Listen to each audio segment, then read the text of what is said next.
Profe, qué gusto que de verdad esté con nosotros. Era una invitación que la tenía pendiente hace muchos meses y felicitaciones por lo que está logrando hasta el momento con lo Imbabura.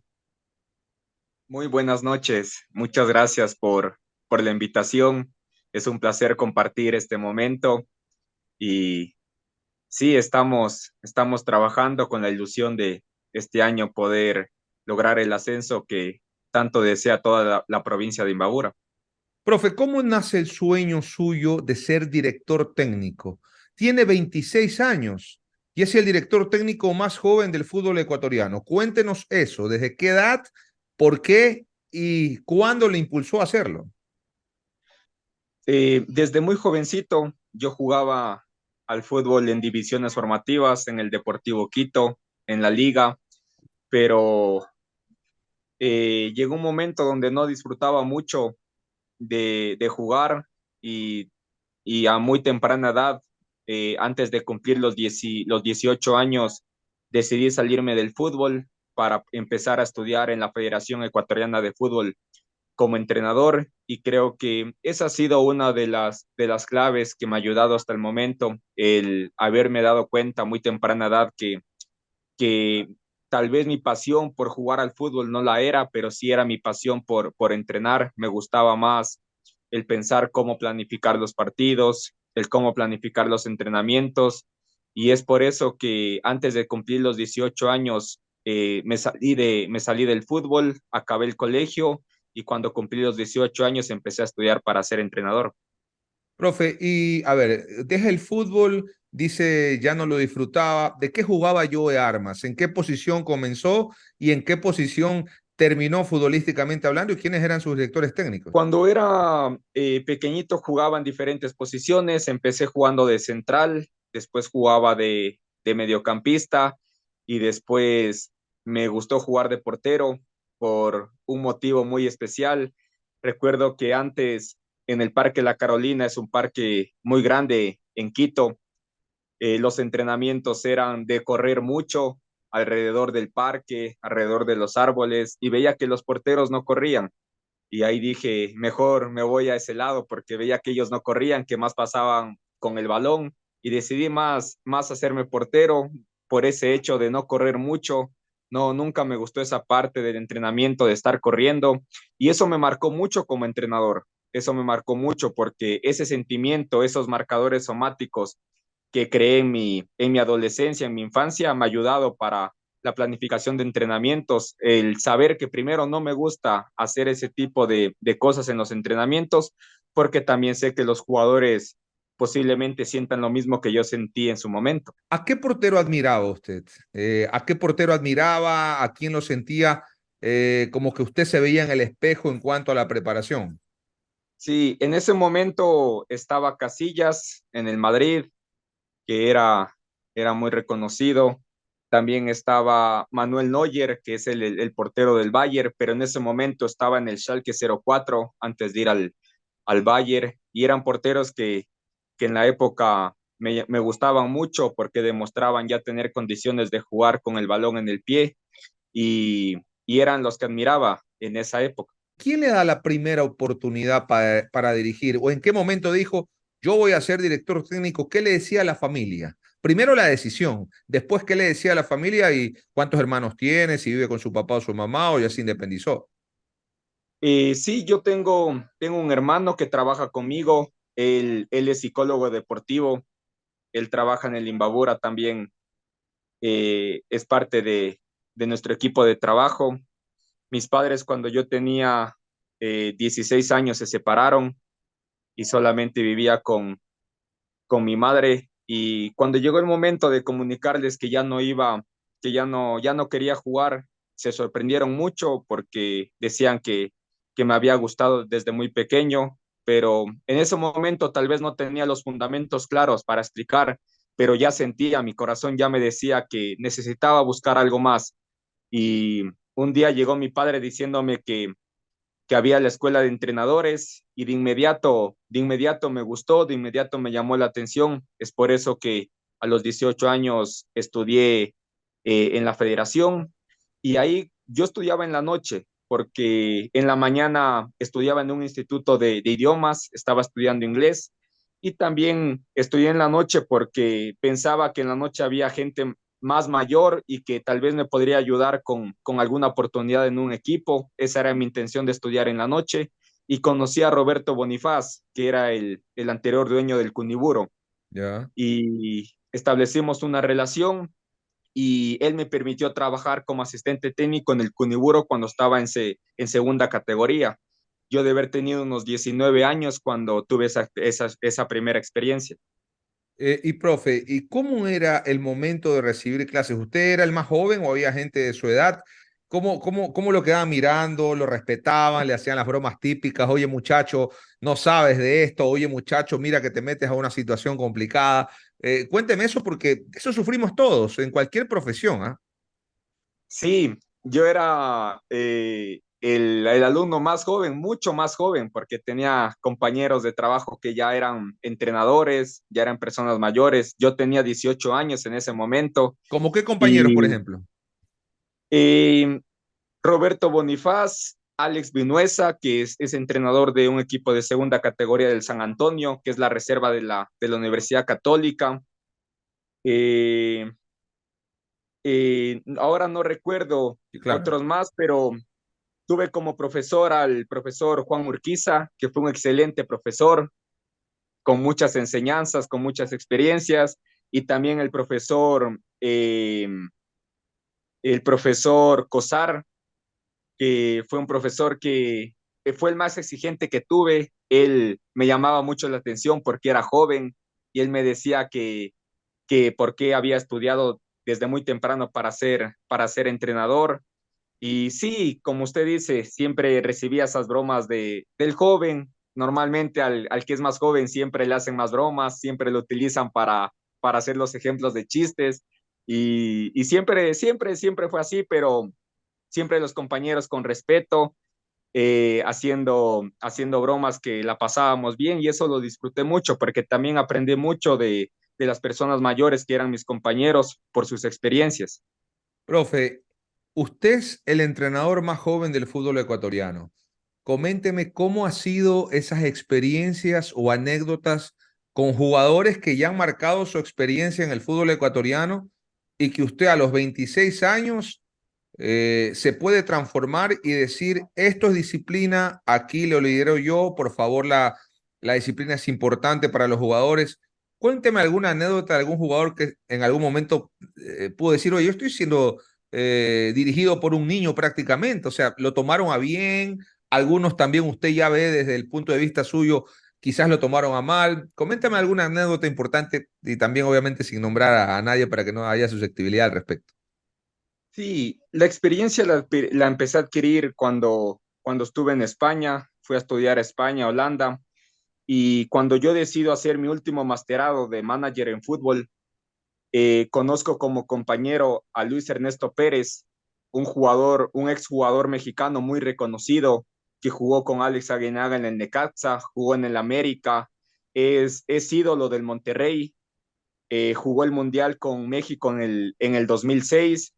A Luis lo conozco como compañero en el último masterado que decido hacer y cuando empezamos a establecer una relación con el tiempo, él me conversa que es propietario de un club de España, el Club Deportivo Toledo, un club que en su momento estaba en la segunda división de España y es un club muy tradicional. Y él me conoció y llegó un momento donde me acuerdo una frase que me dejó muy marcada porque él me citó a un restaurante en Madrid y él me dijo, te cité en este restaurante porque quiero decirte algo. Y le digo, sí, Luis, le digo, dígame. Y me dice, quiero que sepas que para invitar a comer, dice, yo invito a comer amigos, me dijo, pero para invitar a un proyecto de trabajo, para invitar a mis negocios, que trabaje alguien conmigo, me dijo, yo no invito amigos, yo invito a un buen profesional, me dijo. Y te he citado a este restaurante, me dijo, porque quiero que trabajes en el Club Deportivo Toledo, que es parte de mi negocio. Y en ese momento conversamos y acepté trabajar en el Club Deportivo Toledo como asistente técnico de la sub-19 de las divisiones formativas. Estuve en la sub-19 como asistente técnico 3 meses más o menos y nosotros allá entrenábamos en la noche. En España se entrena en la noche en las divisiones formativas. Y hubo un entrenamiento donde el entrenador del primer equipo fue al entrenamiento de la sub-19 y me observó. Y después del entrenamiento me llamó y me dijo que suba como asistente técnico de él al primer equipo. Y cuando yo subí al primer equipo del Club Deportivo Toledo, habían jugadores que tenían mucha experiencia. Había un jugador que se llama Joaquín Esparza, que había jugado en el Panathinaikos de Grecia, había jugado Champions League. Estaba Álvaro Antón, que había jugado en el Valladolid en la Serie A, había jugado en el Osasuna, se había enfrentado al Barcelona de Guardiola en el 2010. Tenía un jugador como un delantero que ahora no recuerdo el nombre, que jugó en el Bologna de Italia. Entonces, cuando yo conocí a esos jugadores en el primer equipo del Toledo, fue un gran aprendizaje, porque recuerdo que tenía que tomarme 8 tazas de café para poder hablar con ellos por los nervios que tenía, pero fue un gran aprendizaje porque de ellos aprendí mucho, aprendí cómo tratarles, aprendí cómo ellos me deberían de tratar, y ese aprendizaje fue el que traje al Imbabura, tomando en cuenta que el Imbabura es el primer equipo que dirijo como entrenador aquí en el fútbol ecuatoriano. Profe, y que de verdad qué buena anécdota esa la del Toledo. ¿El Toledo en qué división estaba cuando usted lo dirigió? En Segunda División B. En la segunda división B. ¿Cuánto tiempo estuvo en el Deportivo Toledo de España? Estuve un año y medio. Un año y medio y decide regresar al Ecuador. El motivo que decido salir del Toledo es porque eran 3 dueños mexicanos, uno de ellos era Luis, y ellos deciden vender el Toledo. Los 3 dueños mexicanos deciden vender el Toledo y yo por lealtad, por agradecimiento a Luis, también decido salirme con los dueños. Y por ese motivo regreso a Ecuador. Y recuerdo que cuando regresé a Ecuador no tenía trabajo y empecé a enviar currículums, empecé a viajar a diferentes ciudades a entregar mi currículums y entregué más de 120 currículums en todo el Ecuador y ninguno me llamó, ningún club me llamó. Y después decidí otra vez volver a entregar currículums en Ecuador, pero ya añadiendo una carta donde pedía que no me paguen, pero que me den la oportunidad de dirigir la sub-12, cualquier categoría, solamente que me den la oportunidad de trabajar, inclusive que no me paguen. Y tampoco me llamaron la segunda vez y entregué entre esas 2 veces, ha de haber sido cerca de unos 300 currículums que entregué a clubes de primera A, de serie B, de segunda categoría. Y cuando no recibí ningún llamado, decidirme a Guatemala un mes a entregar currículos a Guatemala, sin conocer absolutamente nada, solamente había estudiado el país y vi que era un país muy subdesarrollado en el fútbol y dije, tal vez al ser un país que no es tan bueno el fútbol, me pueden dar más oportunidad. Y me fui un mes a Guatemala a entregar currículos a todos los equipos y a la selección de Guatemala. Después de un mes, ningún equipo me llamó, ningún equipo se contactó conmigo y otra vez regresé a Ecuador. Y cuando regreso a Ecuador es cuando recibo la llamada del Imbabura. ¿Y por qué recibe la llamada del Imbabura? ¿Cuál fue el Por, nexo principal? porque yo había entregado los currículos aquí en el fútbol ecuatoriano y uno de los clubes que yo envié el currículum fue el Imbabura. Mire usted. Y lo Y, llamaron y le dijeron, y bueno, ¿queremos que vengas gratis o pagado? ¿Cómo era el objetivo ahí? menos mal no vieron la carta cuando les había puesto que no me paguen para la segunda vez. Y a mí me llaman del Imbabura porque el Imbabura estaba en la serie, en la segunda categoría. Y el Imbabura clasifica los playoffs de ascenso nacional en tercer lugar aquí en la provincia de Imbabura. Ya, Y los jefes deciden cambiar de entrenador para los playoffs porque clasifican en tercer lugar. Y por ese motivo se comunica conmigo. Ven el currículum o los currículums que les envié en el correo del Imbabura y se comunican conmigo y me llaman para una reunión un día domingo. El día domingo nos reunimos con el Imbabura y el día lunes ya estaba trabajando porque teníamos 3 semanas para preparar el playoff de ascenso, que en el sorteo nos tocó con el Atlético San Borondón, que había sido el campeón del claro. Guayas en ese momento. Qué buena experiencia y de verdad mucho más de vida también, porque es algo sorprendente lo que uno tiene que luchar por sus sueños. Y creo que a usted en el fútbol le ha pasado, a muchos nos ha pasado en nuestras profesiones, en el periodismo nos pasó a muchísimos también para llegar hasta donde estamos. y lo más complicado es mantenerse. Y yo lo felicito, porque si hay algo que me dicen algunas personas es que uno tiene que luchar por sus sueños. Mi esposa es una de ellas, por ejemplo, que siempre me dice, hay que luchar por los sueños. Y lo felicito, Joe Armas. Profe, es verdad, porque leía alguna nota en Primicias, de que usted tuvo que trabajar como albañil en España para pagarse sus estudios. ¿Es verdad aquello? Y cuénteme esa experiencia. Sí, yo cuando fui a estudiar España, España es un país que primero por ser la moneda en euro es muy cara para nosotros. Mis padres se habían separado y yo recibía la ayuda de una tía, de una hermana de mi madre, y tenía la gran ayuda de que tenía una tía también en España que vivía en Madrid y yo vivía con ella. En España es muy común que un departamento se alquile en habitaciones por Ya, el alto coste del departamento. La gente no puede alquilar solamente un departamento, sino que la gente alquila una habitación. Y una habitación cuesta más o menos 350 euros al mes, solamente una habitación. ay, ay, Y ay. de ahí los espacios comunes se tienen que compartir, como la sala, como la cocina, como los baños, eso se tiene que compartir con las demás personas que alquilan las demás habitaciones. Y mi tía era dueña alquilaba un departamento y ella arrendaba las habitaciones. Y cuando yo llegué, mi tía conversó conmigo y me dijo que ella me podía ayudar en la sala y no me cobraba nada. Entonces yo dormía en la sala. En la noche poníamos un colchón en la sala y dormía ahí. Y por las mañanas levantábamos el colchón y ya tenía que levantarme. Y así mi tía me ayudó mucho, me ayudaba con la comida y ya empecé a estudiar.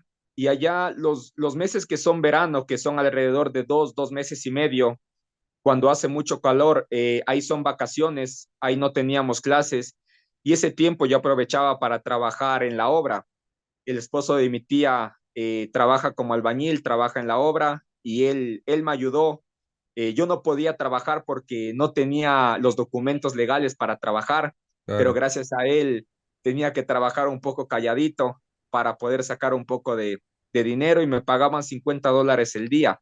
Pero es un trabajo muy Sacrificado. duro. Sí. Sí, porque nosotros salíamos de casa a las 4 de la mañana y estábamos regresando 7, 8 de la mañana. Teníamos que comer en tarrinas, teníamos que llevar la comida porque no había tiempo para comer en otro lugar. Y es por ese motivo que no nos alcanzaba, mi familia no le alcanzaba para enviarme dinero y cuando tenía vacaciones trabajaba en la obra. También cuando es invierno se suspenden las clases y ahí también trabajaba a -8, -10 grados, que también es muy complicado. Lo bueno que ahí nos pagaban un poco más, 100, 150 euros por el día. Y la verdad que era una gran ayuda que aprovechaba cuando no tenía clases. Profe, y a ver, ¿cuál era el horario suyo de clase y cuál era el horario de trabajo? Como para más o menos ir Eh, atando cabos. cuando yo estudiaba de 8 de la mañana a 4 de la tarde. Ya. Y cuando salíamos a vacaciones, que era verano o invierno, ahí trabajaba todo el día. Y hacía el intermedio con el trabajo. No, el trabajo era en verano o en invierno, cuando no había clases. Qué duro, En ¿eh? verano no hay clases porque son vacaciones allá en España. Claro. Y las vacaciones yo las trabajaba. Y también en invierno son vacaciones y también las vacaciones ahí las trabajaba. Cuando no tenía clases, yo trabajaba en la obra. ¿Está viviendo el mejor sueño en su vida con lo que está haciendo? ¿Cómo toma el hecho de que a Joe Armas lo ven como una proyección? Ya lo piden hasta para selección a futuro, para equipos importantes.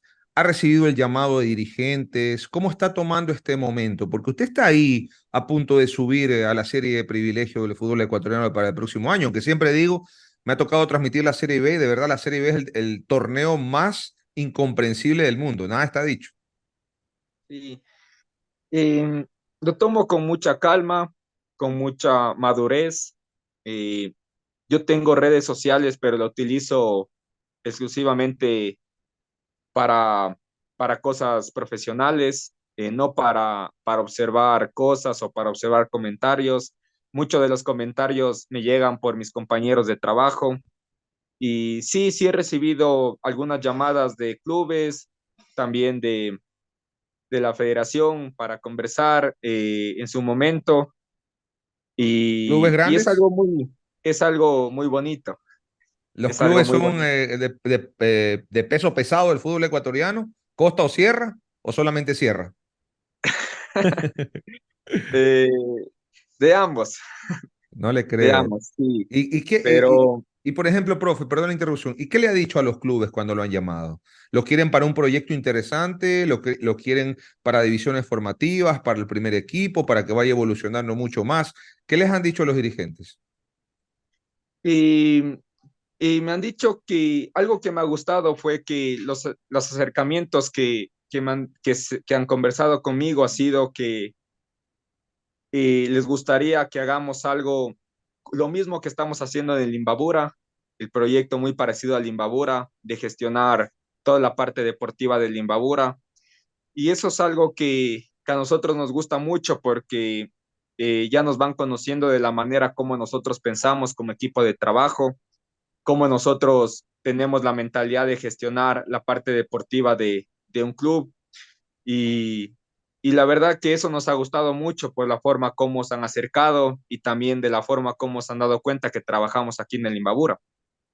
Profe, y cuando leo o cuando la gente que ha leído Joe Armas ha tenido estudios en España, mucha experiencia, gestión deportiva, masterado.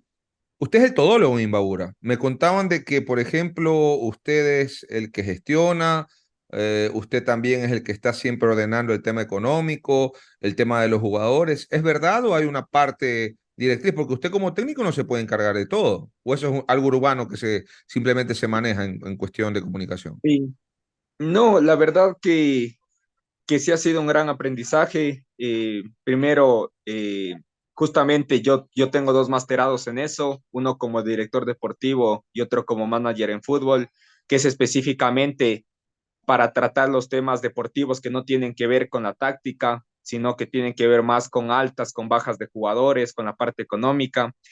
Y el Imbabura ha sido una gran escuela en esto, porque en el Imbabura somos muy pocas personas las que trabajamos en la parte de gestión, en la parte administrativa, porque tenemos solamente a los dos jefes, que es el jefe don Luis Aguirre y la jefa eh, Gardenia, son los dueños del Imbabura. De ahí tenemos solo el coordinador y mi persona, que somos los que gestionamos el Imbabura. No tenemos a nadie más y es por eso que entre todos tenemos que cumplir todas estas funciones.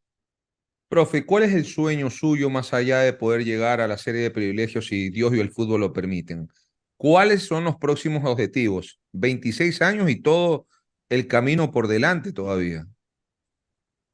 Sí, yo pienso que el sueño más grande, como todo entrenador ecuatoriano, es algún día poder dirigir la selección nacional, pero el sueño más grande que es que es el que me da vida cada día, el que me motiva tanto, es algún día llegar a ser campeón del mundo con Ecuador.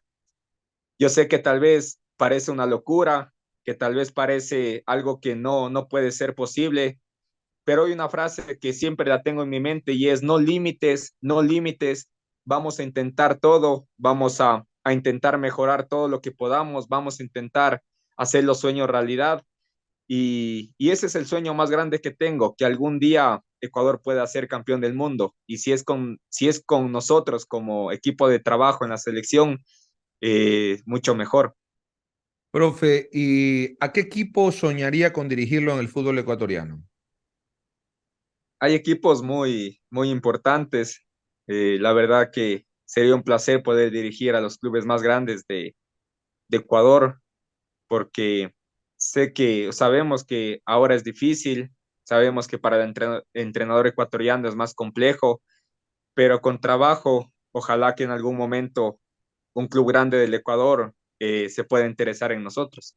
¿Y de qué equipo es hincha Joe Armas, si se puede saber, profe? Eh, Hincha de la selección del Ecuador. Ah, no, no se la saque, ¿ah? No se la saque. Profe, Sí. de verdad que gusto conversar con usted porque sé que está muy ocupado, siempre está completamente pendiente del equipo. ¿Qué falta para mantener esa regularidad en Imbabura? más allá de que ya tienen la experiencia del año pasado, por ejemplo, usted estuvo con Kevin Rodríguez y ya estaremos hablando de eso en una pregunta más, pero ¿qué falta para mantener esa regularidad? Porque lo que está consiguiendo es verdaderamente fantástico. Sí, pienso que tenemos que mejorar en la madurez, en que el equipo sepa que mediante el trabajo es la única manera de mantener una consistencia partido a partido. Esto es algo que lo estamos mejorando mucho.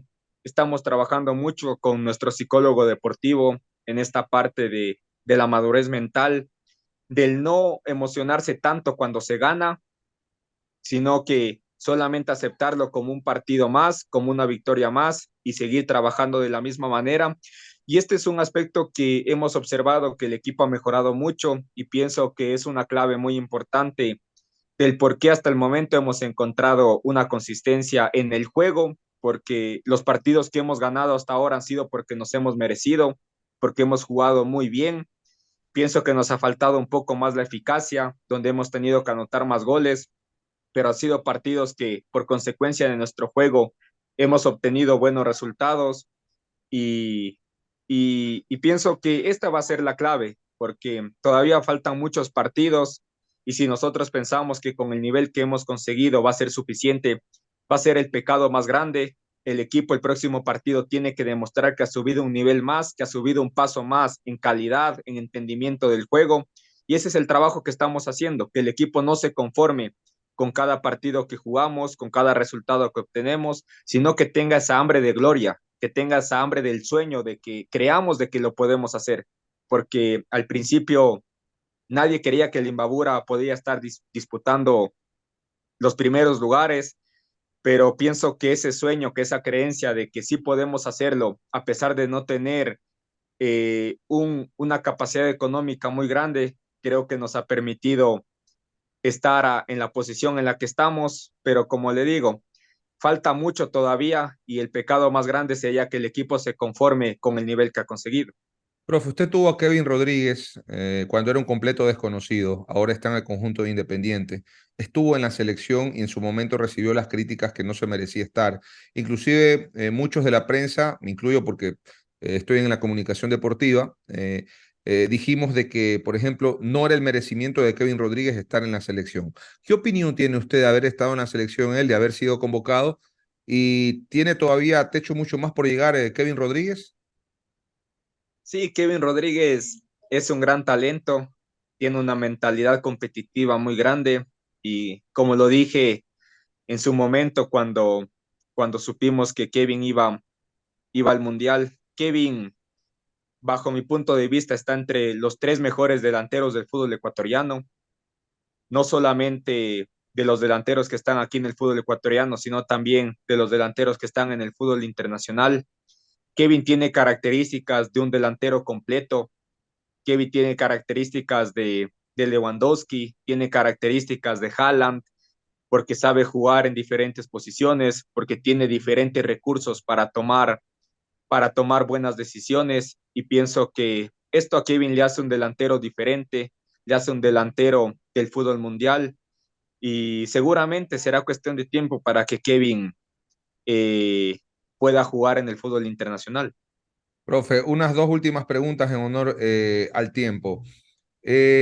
¿Alguna anécdota con los actuales jugadores del balompié ecuatoriano, por ejemplo, en el Imbabura, que ellos ya se hayan sorprendido de que usted los dirigió y todo lo demás, algo que le haya costado y ya después lo respetaron, por ejemplo? Típica anécdota de que, por ejemplo, a Subeldía le pasó en su momento en Barcelona, le pasó a Joe Armas en Imbabura, por ejemplo. Sí, algunas.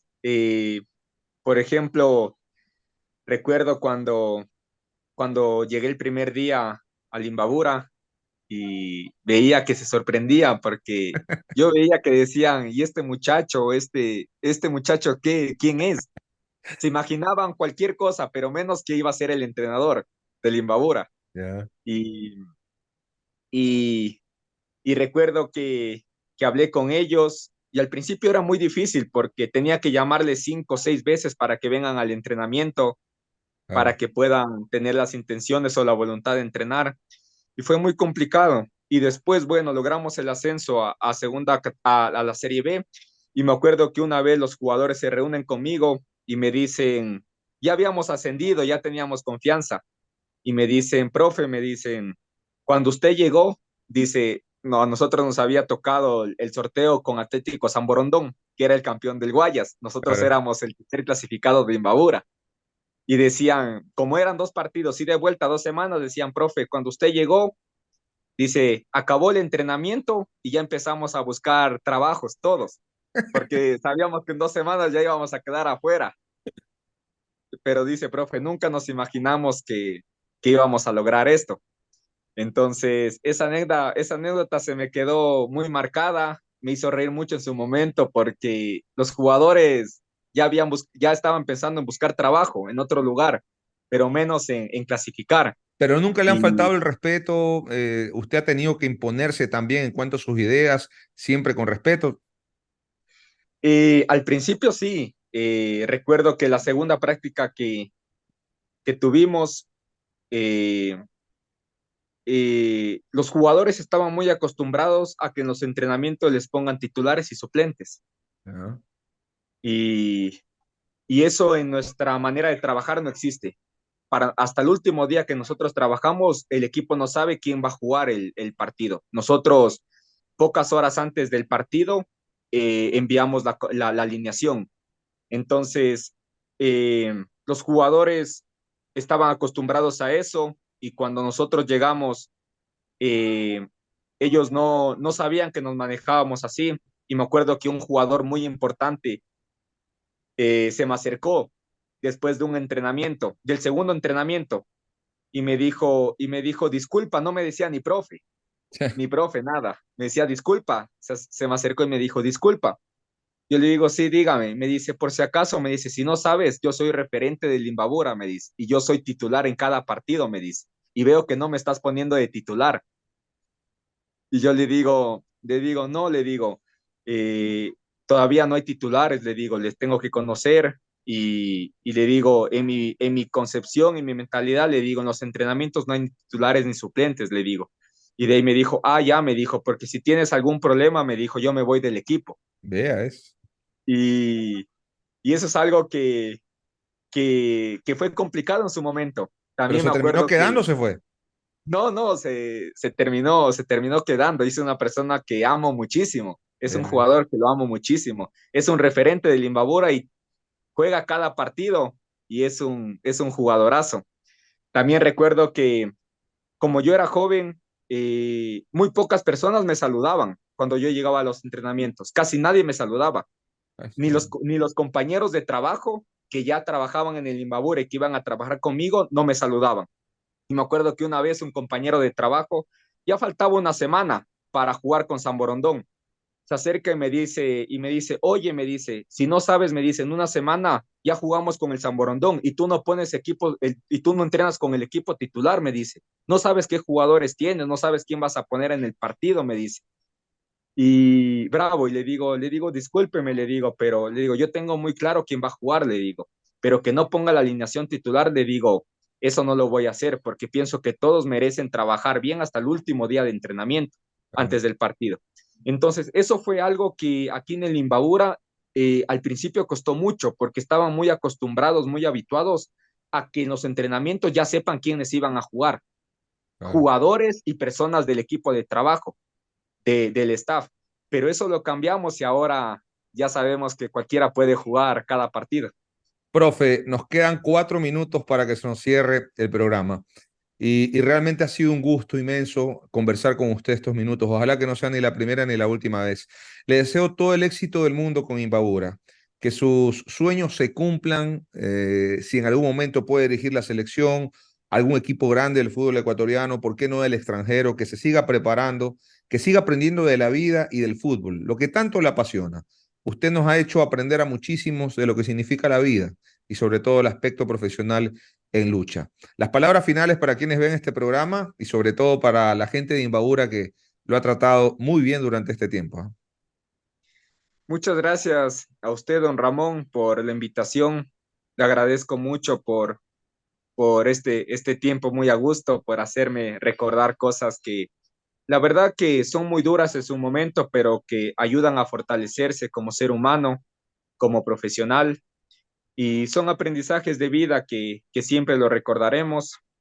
Vamos a seguir trabajando, vamos a seguir mejorando cada día, todo con la intención de ayudar al Imbabura, de hacer nuestro sueño realidad y también que el fútbol ecuatoriano vaya mejorando, vaya evolucionando. Esos son nuestros objetivos, nuestra mentalidad y le agradezco mucho por este espacio. He pasado muy a gusto y deseo que podamos conversar en otro momento también. Perfecto, profe, muchas gracias. Era Joe Armas, estuvo aquí en Retratos Canal Digital y usted lo podrá seguir disfrutando en nuestras redes sociales, en Facebook, Twitter, Instagram y gracias de verdad por seguirnos hasta en YouTube. Profe Joe Armas, un abrazo cordial y muchas gracias. ¿Ah? Muchas gracias.